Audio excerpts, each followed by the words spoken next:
Hey, chiropractors, welcome to Modern Chiropractic Mastery with your host, Dr. Kevin Christie, where we discuss the latest in marketing, business, and professional growth with some of the leading experts in the industry. All right, welcome to another episode of Modern Chiropractic Mastery. This is your host, Dr. Kevin Christie, and today I've got a solo episode for you. We're going to dive into the topic of associates, and we're going to look at it from a few different angles. I'm going to tell my story a little bit of my career. I know some of you have heard of it, but I can't assume that all of you have. So I would like to, have a little bit of context, and then we'll roll into a few different kind of perspectives from this. One is, not becoming an associate at all, and some of the realities of that, positive, negative, some concerns, some opportunities. Then we're going to go into being an associate.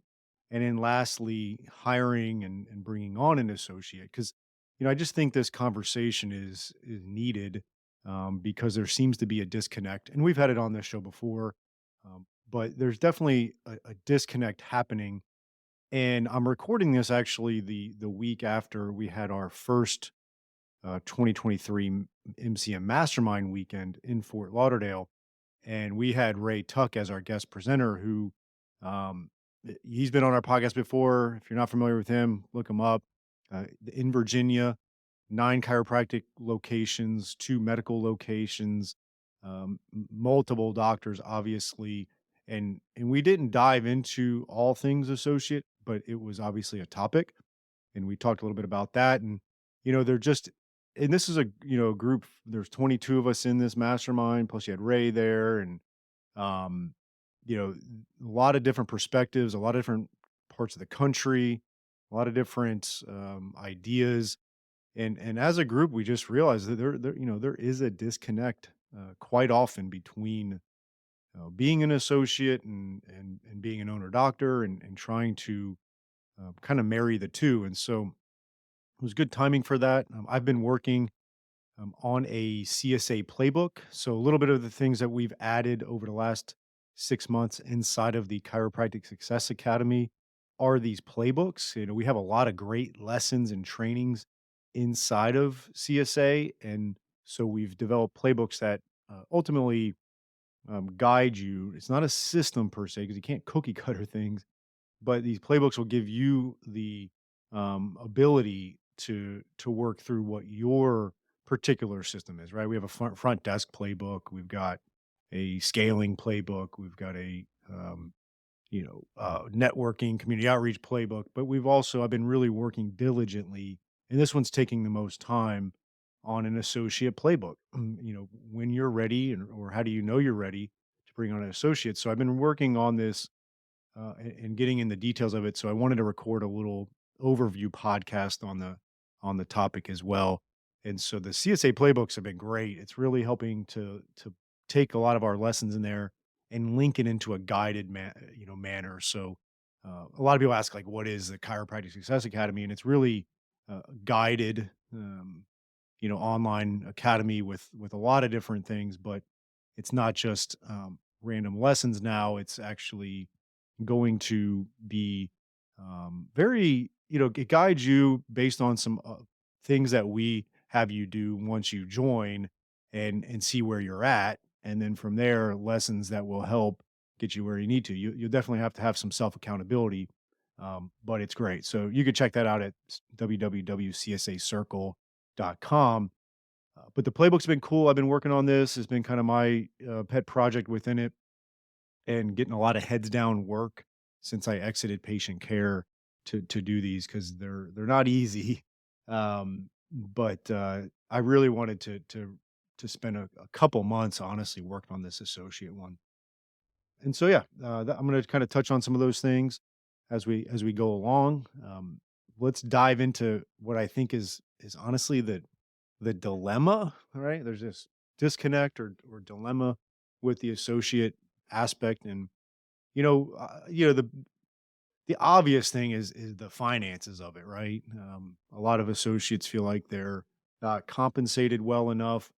A lot of owner doctors feel like their associates aren't earning what they are compensated, or they're they really, and here's the other reality, to be honest with you, if you're not an owning chiropractor and haven't been one, a lot of misconception is that just because a owning chiropractor is busy in practice, a lot of patients, revenue coming in, and so they technically need an associate from a volume standpoint. Um, the harsh reality of it is doesn't mean that the bottom line supports a full-time associate, right? There's a big difference between revenue and in profits, and it's tricky nowadays, right? Like, in healthcare in general, the margins, which we've talked about in this podcast before, aren't as great as we would love them to be, right? Yeah, it's easy when you're an orthopedic surgeon group to hire an orthopedic surgeon and pay him $200,000 a year. Money's coming in hand over fist typically. In a chiropractic office, you could have a practice that's seeing 150 a week, but between all of the overhead and the support staff and the reduction in billing, I mean, just all the factors, it doesn't necessarily mean there's so much meat on the bone that you can just be handed a $100,000 a year salary. So that's a big part, right? And yeah, the owners try to pigeonhole, having an associate with these weird compensation structures. That definitely happens. So yeah, there's definitely chiropractors that are trying to bring on associates because they need the help. They just can't afford to compensate appropriately, right? And so that's a big part of the dilemma. I would say the other is um, mentorship. A lot of young chiropractors are looking for mentorship, looking to grow clinically, looking to grow, maybe with business, with marketing, someone providing them, with some guidance and leadership, and that's not going great. There's another thing that we're seeing now with the younger chiropractors coming out is definitely, some people call it work life balance, but the new trendy thing is more work life integration. And so they're valuing a lot more of that and not necessarily the 60-hour work weeks. And I always hate doing this because you end up sounding old, but um a lot of the chiropractors that are, maybe of my age group, and that have their own practice, I mean, they probably put in 60 hours a week to grow that thing to where it is at a point where it could potentially bring on an associate. So, and so typically you see that disconnect where the owner doctor put in a ton of effort to do it, and then to be able to afford to pay the associate what they consider fair compensation. They're looking at this associate coming in, and they may have 32 clinical treating hours, and then obviously got notes and all that, but are kind of expecting like, look, this is probably more like a 45, 50-hour job to get your patient base going, getting out in the community, working some Saturday morning events, some dinners, like, really hitting it hard, quote unquote.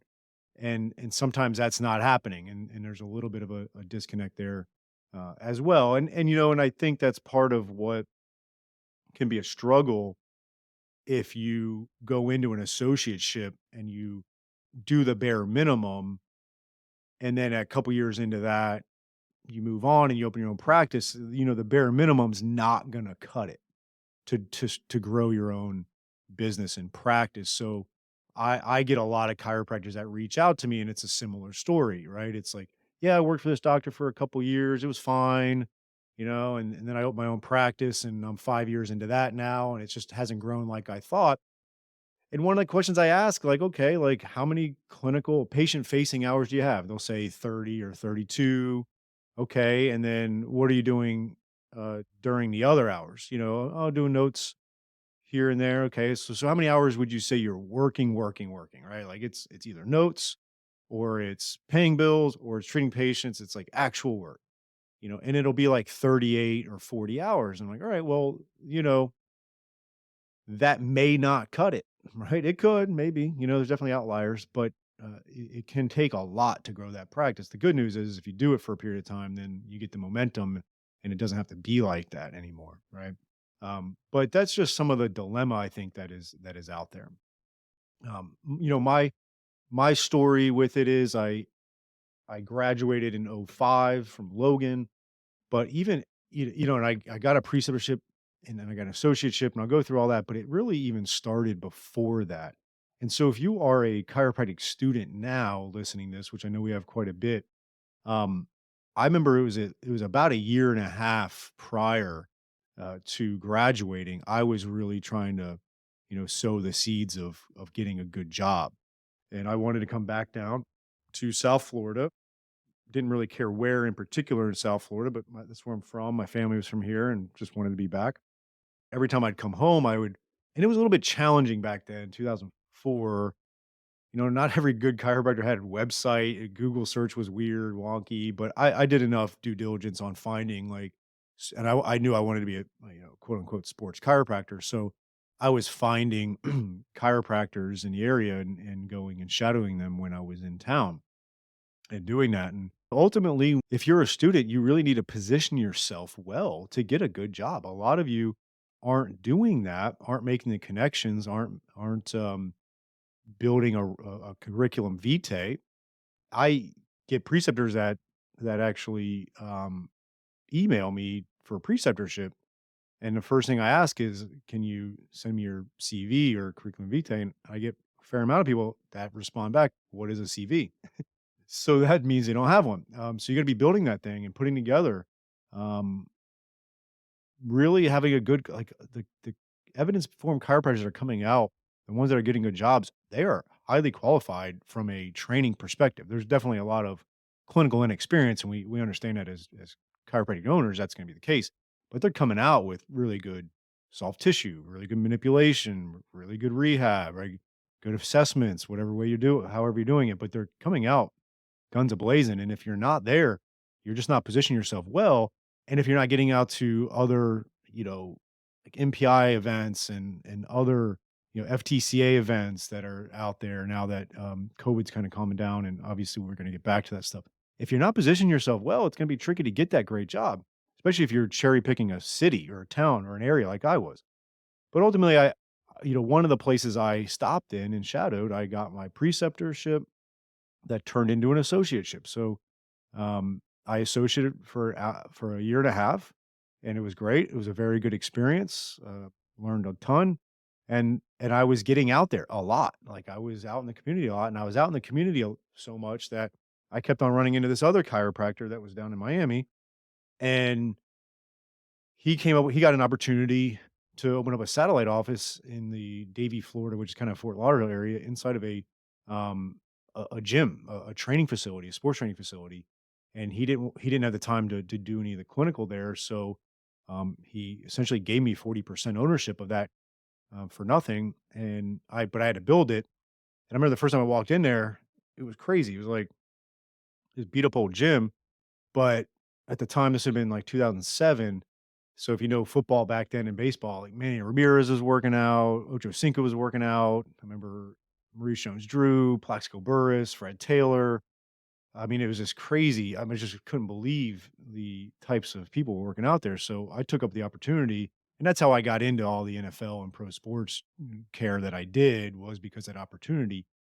And I did that as a partnership until 2010. So it wasn't like I owned my own clinic, and I didn't have majority ownership, so I didn't really get a lot of the business decision-making opportunities in that scenario. And then by 2000, probably the middle of 2009, the guy that brought in all those athletes, the trainer, he had left. He didn't own that training facility, so he had left, went further south. So we had to move. We knew that place was gonna go out of business, which ultimately it did.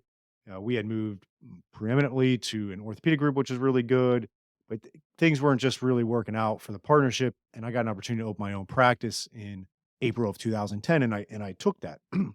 And so since April of 2010, I've owned my own practice and done my own thing. So looking back on it, I would say I positioned myself well as a student, got a great preceptorship, got a great associateship, and I was in a really good opportunity as a partnership, was provided 40% ownership without having to buy it.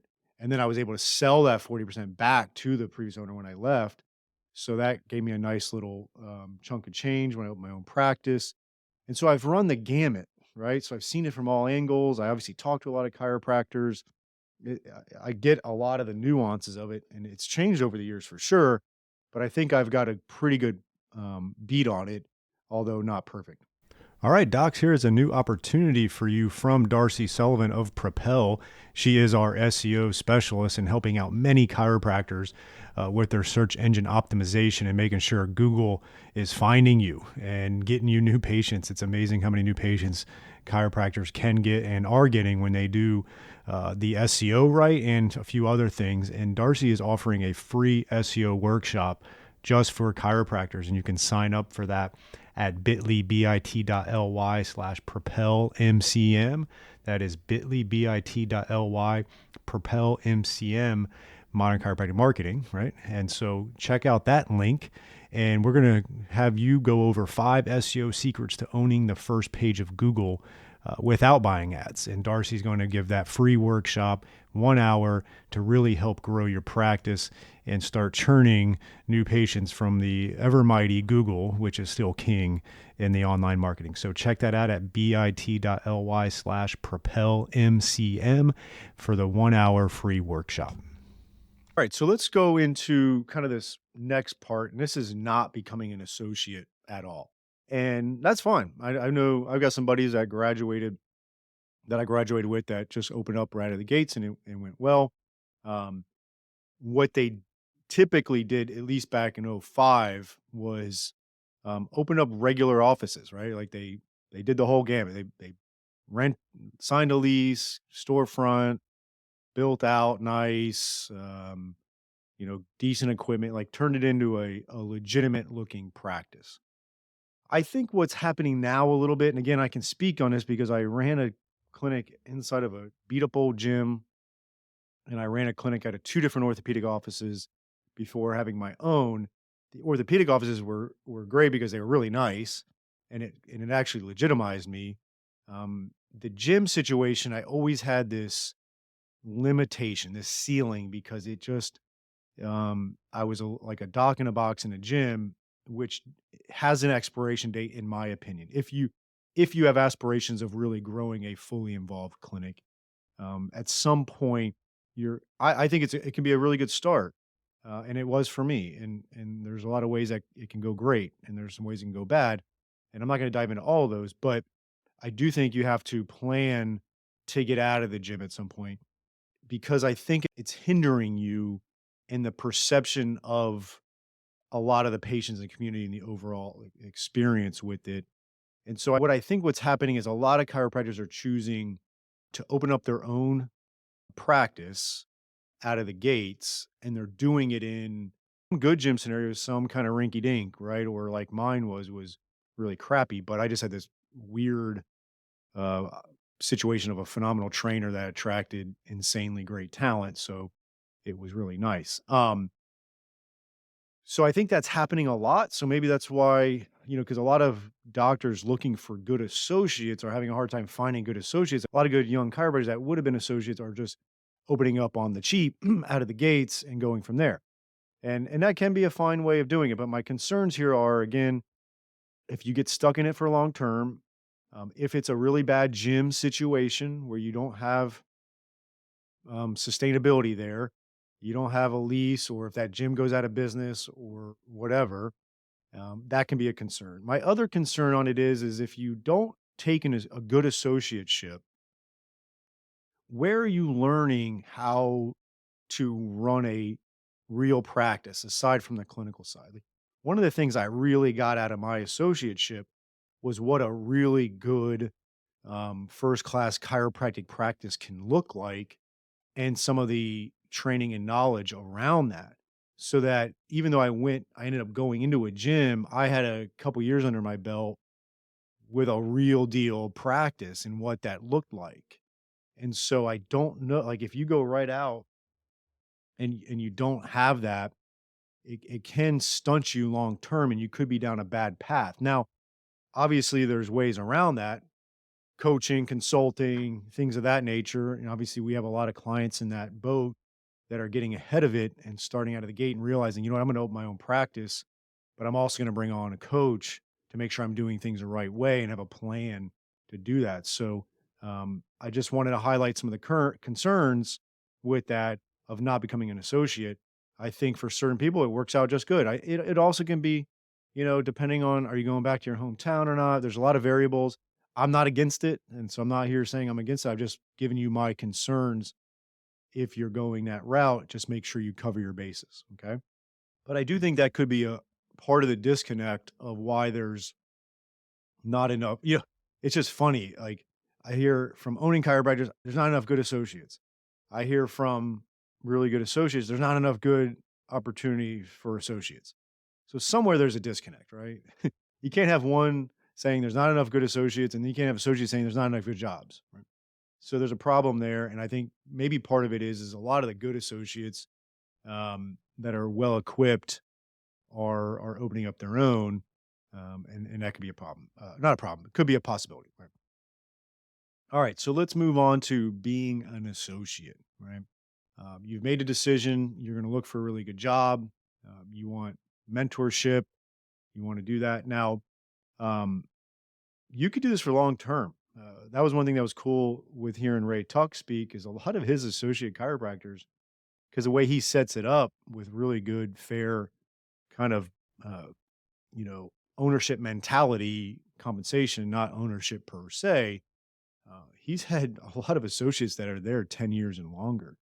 And so there's a lot of good associates out there that I know that have been with their clinic for a long time because they love what they do. They love the patients. They love the clinic. They've got a team around them.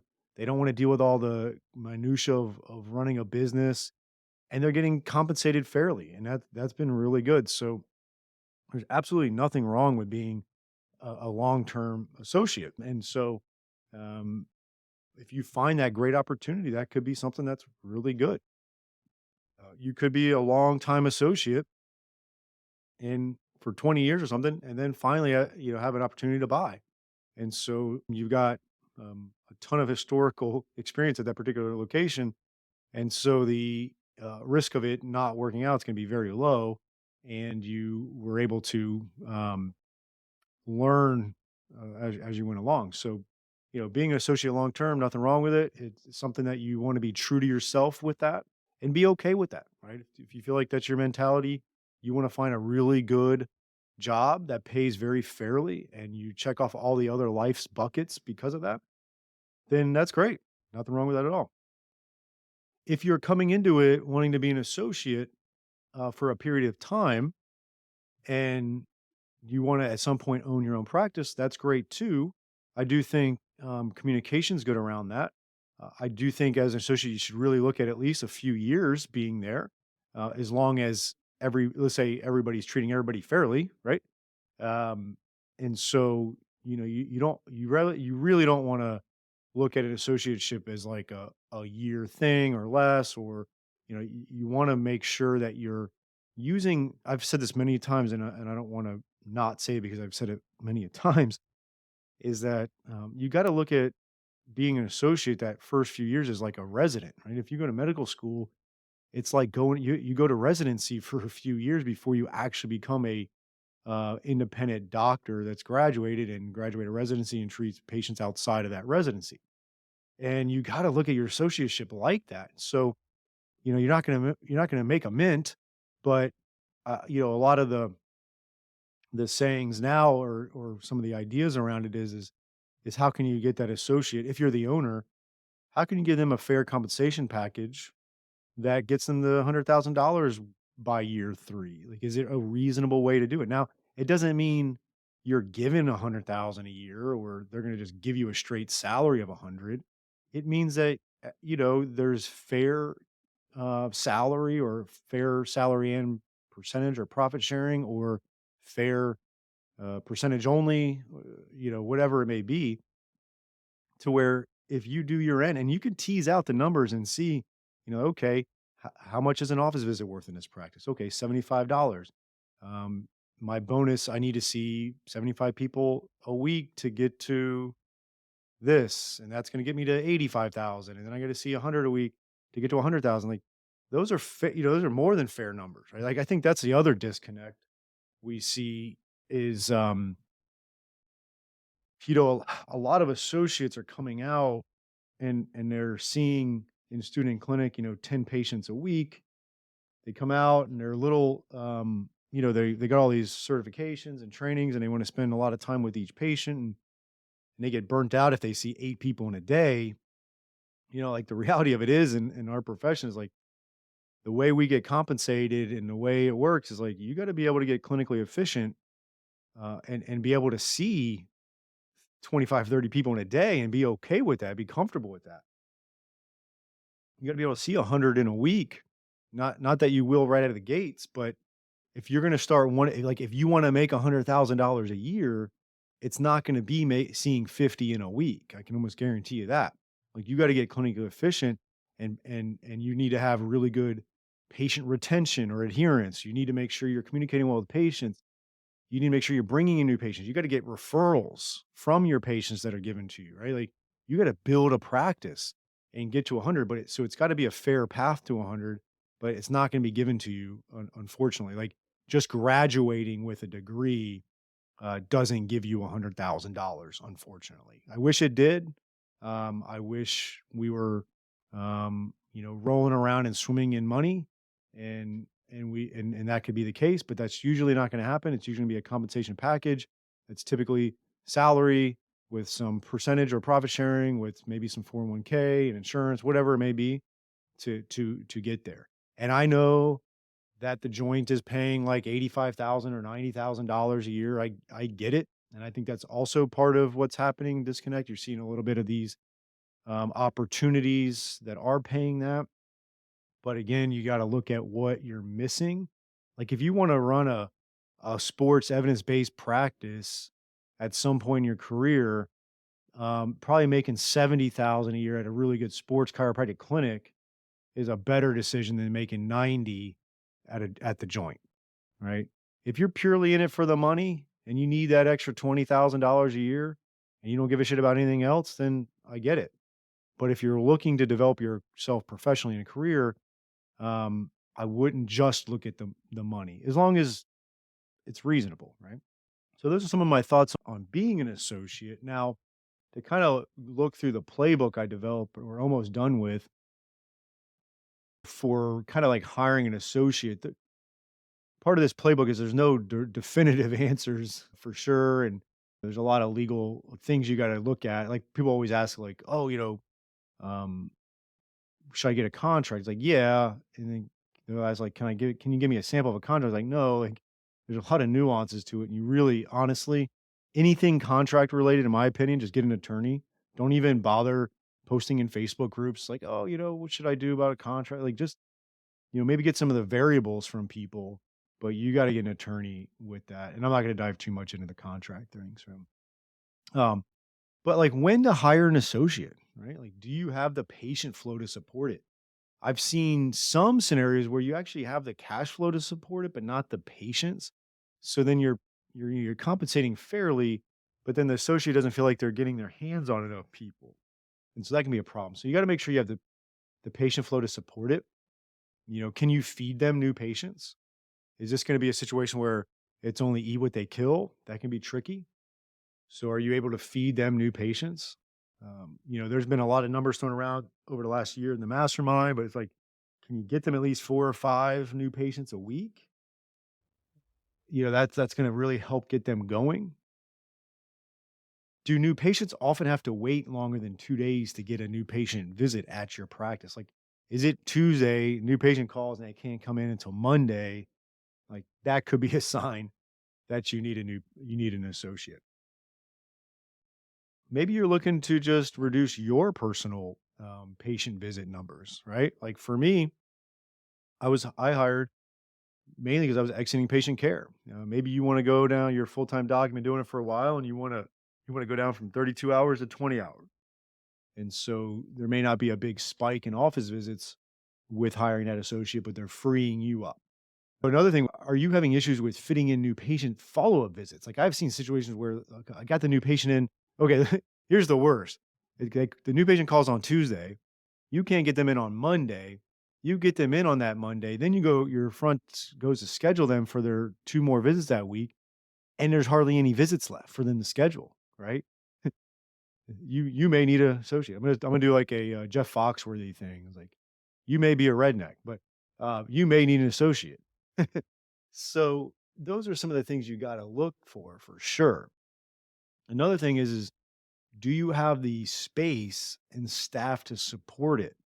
You could be in a scenario where you're so busy, but your space limited, and you got to figure out a way because that's blocked you from the ability to bring on an associate and grow.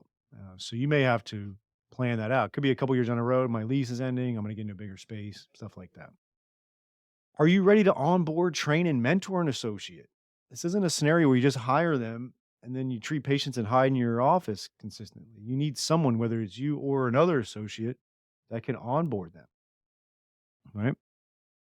Um, you know, the affordability of an associate, obviously, does your cash flow support it? One thing I like, there's a lesson inside of the Chiropractic Success Academy. It was actually from one of our, so either if you're a CSA member, you can access it, or if you had signed up for lifetime access to our Money Matters CSA virtual summit, Greg Crabtree did a lesson, Simple Numbers 2.0, which was amazing. And there's a whole thing in there where he actually breaks down how you can tell if you are too payroll heavy. And it's a really cool little thing. And so you can look at that and you may actually be, he said there's like a range, and I'm not going to give the number because it's like 2.9. It's like, it's a range, but it doesn't mean anything to you. So there's no point in diving into it, but it's this little range where if the number's too high, you're going to be payroll heavy and it's going to impact your profitability and your margins. If it's too low, you may be exhausting your team. We've all been in that situation where we're really burning our team out. Like we're a person short, a half a person short, one and a half people short. And you can only roll like that for so long before, the wheels start falling off. So this is a really good lesson on finances of knowing where you may be payroll light and you need to get that associate in, not just to fill up your payroll, but you could be burning your staff and yourself. So I like that to help figure out if you can afford it. Because you might be in a situation where it's like, shit, I need an associate because I'm busy, but you do Greg Crabtree's little calculation and you're too payroll heavy already. And so you got to figure some out. Like you're gonna maybe remove a CA. Maybe you got too many CAs, you're gonna remove one and hire an associate. Or maybe you got to figure out some of your other expenses, or you're paying how you're paying yourself too much. Maybe you're bleeding the business because your personal life is draining it, right? Like, you got to be honest with yourself. Um, Sinking fund, I love to put in whenever I make a big hire, I'll put in at least 3 months worth of their salary into a sinking fund. Like if I said to myself, I can afford it now. Like, let's say I want to hire an associate July of 2023 and it's January 2023. And let's just say it costs me $7,000 a month for that associate. I'm going to put in 20,000 in that thing. So I'll take $20,000 divided by 6 months. And let's call that, let's just say $3,500 a month. Each month I'll put that in a sinking fund because I'm gonna have that kind of money anyway if I'm gonna hire an associate. So I'll start doing it now, or at least some of it, to where I have a few months of that money in there to protect me, right? And then lastly, like, can you really afford the associate? Are you able to have fair compensation? Are you able to start them at a base and some kind of percentage that allows them to live? The 40,000, $45,000 a year stuff, it just ain't gonna cut it anymore. Like, that's your front desk cost nowadays, and your associates just can't live off that, probably anywhere. So you gotta definitely look into that. And then my last one too, Profit First has TAPS. I forget what the acronym stands for. It's an acronym, TAPS. We have a lesson in there from Holly Tucker. She was kind enough to do that. But you can actually get your categories of like how much percentage based on your revenue, what percentage of that revenue should be profit, owner's comp, taxes, um, overhead, right? So that can help guide you as well to see if you can afford to add overhead to it. All right, the next thing is talent acquisition, right? A lot of owners can complain about talent acquisition. And so are you developing a preceptor program? Like we have a really good preceptor program here and it helps provide us some talent. I have a couple clinics we coach that they've turned their office into a destination. They host great seminars. They bring in seminars 2 or 3 times a year. It attracts students and chiropractors to their office and people start to know about their practice and realize like, oh, that'd be a great place to work. Are you connecting with the schools? Are you connecting with organizations like FTCA, MPI, ART? They typically have really good young doctors that are looking for jobs. Are you active in those type of groups? A lot of you are left on an island. Okay. So definitely look into that. You got to have a hiring process. Okay. You need to make sure that you're um, doing that right. I'm not going to dive into that too much right now, but you want to, have them shadow you for more than one day if you're going through this hiring process with them. Are you setting clear expectations for the new doctor when you're going through the interview and process? Are you laying out what the compensation if you have percentages or profit sharing, like lay out the numbers, let them know what they need to see. Don't sugarcoat this job like it's some great thing and it not. If it's a great job, great. Make sure they know it's a great job. But too many of you are sugarcoating it and then they get to the job and it's shitty. So don't do that either. And then lastly, you would want to do an offer letter. And that would be just a formality of that you're going to give them a job. Again, I would recommend you have your attorney do that. Your attorney's going to get in on the offer letter. You're going to have to get them a contract at some point here soon. So that's where you're going to be attorney, right? You're going to get clear on your compensation structure. We have a whole thing on that in the playbook it's different options. I'm not going to go through in that. I've had a podcast on the compensation structure we do. In this playbook, we also talk about employee versus independent contractor. Like, stop making these chiropractors independent contractors when they're really not. I'm not going to dive into the legalities of that, but so many independent contractor positions for chiropractors are not independent contractors. They literally should be running their own business out of your practice. They should be able to have their own website, their own polos, their own clinic name, even their own table if they want to. They can work their own hours. You can't tell them anything as long as they don't do anything unethical or outside of your standards of your practice, because you could always get rid of them. But they have to follow the legals and all that type of stuff. I get it, but you can't dictate terms to them. So, but get clear on that, right? And then lastly, you really want to have a good onboarding process for them, right? Have an employee handbook. Get them on the EHR training right out of the gates. Just have them take, every AHR has a training program. Have them do that. Have team trainings and meeting schedule. Go over what metrics they need to understand. Like, what are your expectations for new patients and patient visit average, patient adherence? Just a lot of stuff that you need to onboard them and look at it as like at least a 3-month onboarding process to where they have the ins and outs of it. And then from there, it's a continual process. And that's how you're going to really make that associate relationship good. And I think, a lot of owner chiropractors want associates for a period of time. Obviously, they want everybody to stay long term, and that'd be great. I think you have to find a happy marriage of building clinic systems and marketing and structure that does well if the associate's with you for 3 years. And if they leave, that's okay. And you have a system in place to offset that. Like, I've since 2010, I've had 5 associates and we've been fine when they leave. Yeah, there's a little ding. We prepare for that. I always have, yeah, in my business, I always have, okay, what are the things that could go wrong and what's my plan when it happens?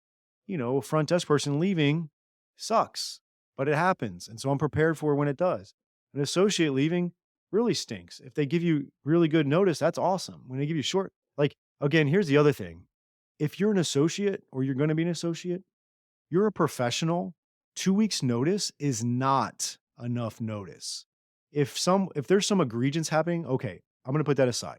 But let's say it's been a fair relationship. 2 weeks is not enough in any book as being a doctor. All right. This is different. You're not working at a restaurant. Like, you need to give more than 2 weeks. You are a professional.